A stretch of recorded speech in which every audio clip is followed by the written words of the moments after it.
Have you ever been called too sensitive? Maybe you cried during a watching movie that everyone else thought was just okay. Maybe a kind word from stranger, a sad song or beautiful sunset your tears up and right away you felt embarrassed or someone's give you a weird look. If that's you, keep watching because what people called a weakness might actually be one of the most misunderstood things about human psychology. Today, we are going to look at the reason why some people cry more easily than others and what is the real say about them. Let's bust the biggest myth that crying easily doesn't mean someone is weak, immature, and can't handle life.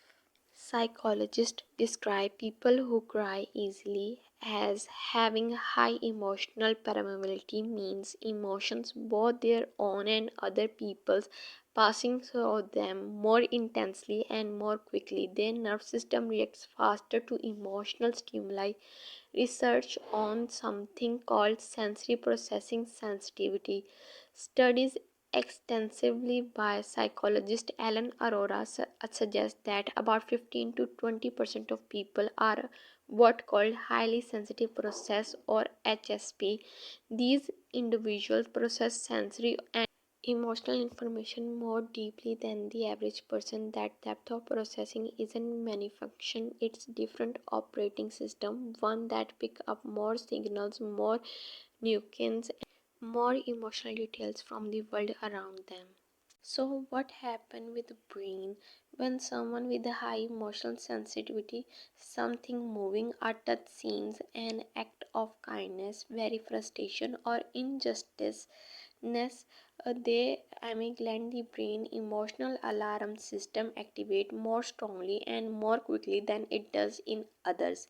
At the same time, area linked to empathy and mirror neurons, that part of the brain that let us feel what other feels, and tend to show heightened activity in people who cry easily. That this is why a stranger cry on TV or friends describing a hard day and bring someone to tears almost instantly. Their brain isn't just observing the emotions, it stimulates it, and then the lacrimal gland which produce tears. Once the emotional threshold is crossed, the body stress response kicks in and tears become a physical release valve from emotional pressure that already built up in intentionally. Here, sometimes most of the people doesn't know crying actually has a biological process, and it's good one. Emotional tears contain stress hormones like cortisol, and studies suggest that good crying helps literally flush out the chemical of a byproducts of stress. It's actually triggered the release of oxytocin and endorphins, natural mood stabilities, which is part of why people often feel a sense of relief after a good cry. From a evaluation standpoint, tears are also a social signals that communicate evaluation sensibility and need of connection. Without signal words, it's many ways easy carries have a built-in communication tools that more grunted people have worked more harder to develop them. Now let's talk about personality. Personality people who cry easily often share a clutter of traits. High empathy. They tend to source higher on empathy scale, means that generally feel thinking on behalf of other and not just intentionally understand them. Strong emotional awareness. Rather than surprising or numbing of feelings, they need to notice and process emotions in real time, which means those emotions suffer more visible. Lower emotional processing. Some people have spent years training themselves to mask emotional responsibilities but or responses, often due to upbringing or social pressure. People who cry easily often haven't built that wall for better or worse. Sensitive both negative and positive stimuli. This is a key point.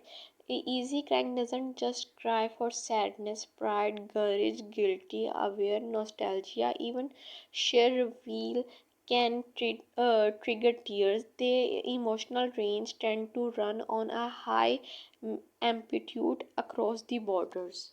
So why does crying easily get such a bad reputation? A lot of it's come down to cultural condition. Many society, especially when it's come to how boys and men are raised, frame emotionally expressions as something to control, hide, or embarrass. By crying becoming associated with the losing control rather than what is actually often is. And signs that someone is deeply present and engaged with their emotional words. But here's the irony: research constantly linked pressing emotions rather than pressing them to hide long term stress, anxiety, and even physical health problems. The people who never cry aren't necessarily more emotional healthy, they may simply be paid the cost somewhere else.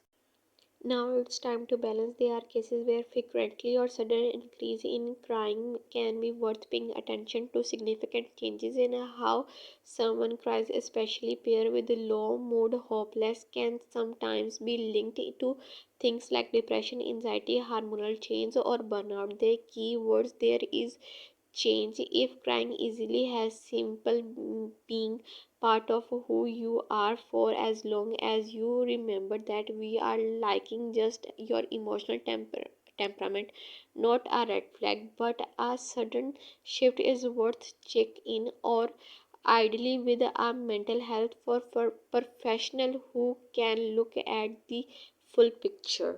If you are someone who cried at commercially during argument, when you're proud of someone, and when you are overwhelmed with gratitude and truth and just weakness you need to fix, and it sounds that you are deeply turned into an emotional world around you. The world doesn't need fewer people who feel think deeper, it's probably need more of them. If this video helps you to understand yourself or someone you love a little better, hit the bell icon and subscribe my channel, and tell me what's it's going to be correct in this video, so I correct myself and I update my video. If you like this video, so please like, share, and subscribe my channel. Thank you so much. Allah Hafiz. Bye bye.